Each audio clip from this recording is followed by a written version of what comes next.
Hey everybody, Marcos Villegas here with Matthew Macklin, and I'm going to talk a little bit of this event that's happening here in Las Vegas this weekend, an event that has made many scratch their heads and wonder, why? Mayweather versus McGregor. That was my initial reaction, like, why are these guys fighting each other? But Matt, you know, straight up, is it going to be a competitive fight, or is it something where you expect class will show over time in this fight? No. Over time, class will definitely show. Can it be competitive? I think for a few rounds it can be. If Conor McGregor starts thinking about 12 rounds, then I don't think it'll be competitive at all. I think if he just goes out there and fights with an intensity that's unsustainable, you know, if he kind of throws all his eggs in one basket, so to speak, and just goes for it, do or die type mentality, do or die kind of pace, that level of that intensity, then, you know, that would be difficult for anyone to deal with for a while, you know. But then that will leave him at some stage. If he comes in and goes for it, you know, like if I was part of his camp, I would say, listen, Conor, you can't outbox this guy for 12 rounds. But if you just throw 12 rounds of your fitness, 12 rounds of your conditioning into 2 or 3 rounds and throw everything at him, you know, that's difficult to deal with. You know, even FLOYD Mayweather would find that, you know, difficult to deal with. I believe he would deal with it, and I believe he will deal with that if that happens. But it would still make it, you know, hard for him while that lasted, you know. But, you know, I don't know if Conor's going to come out and do that. You know, Conor maybe believes in his boxing ability that he can match FLOYD. If he does, in my opinion, I think he's deluded. You know, I don't think this is, you know, FLOYD Mayweather is the best fighter probably since Sugar Ray Leonard. And, you know, Conor McGregor has never had a professional boxing match. So I don't believe Conor can match FLOYD for boxing skills or ability or technique or anything like that whatsoever. But I do think if he comes out and, you know, really goes for it and just sets an unsustainable pace, that he can have some success and it can be exciting and it can be competitive while it lasts. You know, I'm trying to think if he's going to do that, and I just don't see him being that type of fighter. Like the McGregor fights I've seen, he's always been a counter striker, and that's why he's gotten the knockouts, is he waits for people to come. And it's stylistically, it's a very bad matchup. If he had been boxing his whole entire life and he was a high level type of boxer, but he's coming in with maybe an amateur type background into this fight, and it's just, I don't know. For me, it's a hard sell. No, I agree with you. You know, Conor McGregor, he comes in, he kind of gives the lead hand, he kind of feints them, he kind of walks them onto his backhand. Yep. Like I say, he's quite patient. He doesn't really throw his eggs in one basket, but he's not. That's not going to work with FLOYD Mayweather. So if he's going to have success, he needs to change the way he approaches fights. He needs to come out, first bell, boom, jump on Mayweather and just keep throwing and keep throwing and keep throwing and keep throwing. But then he runs the risk of fighting out of his style, fighting out of his comfort zone. He does, but that's what he has to do. You know, I don't think Conor McGregor can beat FLOYD Mayweather by being Conor McGregor. You know, he is the kind of he's stepped into FLOYD Mayweather's world, so he's the one who has to make the adjustments. And, you know, him standing off trying to feint FLOYD Mayweather and counterpunch him, I don't believe that will work for him.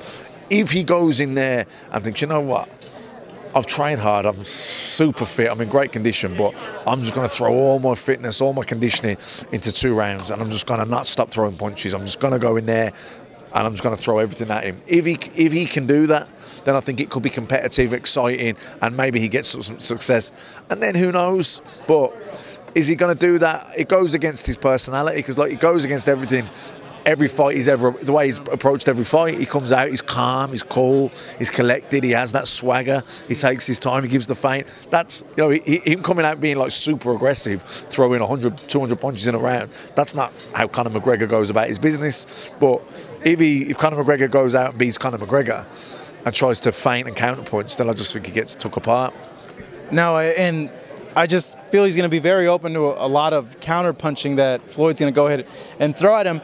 I'm interested in this. You're a boxer, but you're also Irish. So are you repping boxing, or are you repping your heritage? Is it like a hard tug? Because obviously I would think you being a boxer, and if Conor gets this is a huge blow to boxing. Like, MMA guy beats the best that we've had in the last 20 years. I mean, yeah, it's MMA against boxing, but, you know, I don't see it like that, because I just don't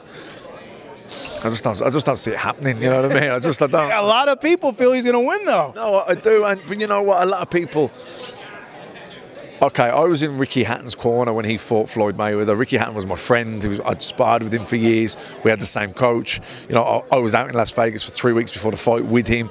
You know, I couldn't have wanted. I probably, outside of his immediate family, was the person that wanted him to win more than anyone. And I got swept away with that bias. You know, he was my friend. I wanted him to win. And come fight week, I was so, you know, carried away with the hype and my passion and my friendship that I was convinced, absolutely convinced, that Ricky Hatton was going to beat Floyd Mayweather. And in fairness, you know, Ricky Hatton was a serious fighter. He was undefeated. He'd beaten Costa Sue, so it wasn't that much of a ridiculous thing to get swept away with. But looking back, you know, I remember speaking to some journalists at the time who were older, who'd been around a bit longer, and they were like, they'd experienced the hype of fight week, etc. And they didn't get carried away, and they were like, look, Mayweather's going to win. And I was like, no, Ricky will be too much. Once he gets there, he drags him into his kind of fight, all this. But, you know, looking back at it in hindsight, I totally got carried away with my emotion, with what I wanted to happen as opposed to what I really thought would happen. I got carried away. So, you know, Vegas at the minute is like Dublin. You know, there's that many, you know, Irish fight fans here, and all of them are convinced. Every Irishman, well, not every Irishman, but the majority are convinced that McGregor's going to win. It's like, you know, I've been in the bar and we're talking to a few last night, and they're like, oh yeah, but you know, Conor McGregor, when he catches him with that left hand, you know, and every 40 odd, however many opponents Floyd's beaten up to now, I've all probably thought the same thing, but you know, it didn't happen for a reason, because you can't hit him. He's too quick. You know, you can't hit him. And you know what? People think you rough him up. Ricky Hatton tried to rough him up. Floyd Mayweather's been roughed up. You know, he's been world champion for 20 years. You know what I mean? He's been roughed up. He didn't get there without being roughed up. He can take it. So, you know, look, it's a great event. I'm buzzed up for it like everyone else is, because you do never know, you know what I mean? And it's a fight. Something crazy can happen. You never know. You do never know. And look, who knows? But look, if you're being honest and you're taking emotion and passion and patriotism and all of that out of it, and you're just looking at it black and white, hard facts, there can only be one winner. And it will be Floyd Mayweather. You know, quickly, you also manage Michael Conlan. He's a standout on the rise. Give us a quick update on when he'll be back in action and how everything is going with him. Yeah, so he's fighting on September 22nd in Tucson, Arizona, on the Oscar Valdez undercard. He's currently in camp sparring with Oscar Valdez, so that's great work for him. You know, he's 3-0 now. But I think Michael will get to the top fairly quickly. You know, I think in a couple of years he'll be challenging for world titles, and yeah, he's a star of the future, definitely. All right, Matthew, thank you so much, man. As always, it's great chatting with you. Matthew Macklin, of course, here in Las Vegas. Mayweather versus McGregor happening this weekend, Saturday at the T-Mobile Arena in Las Vegas, Nevada.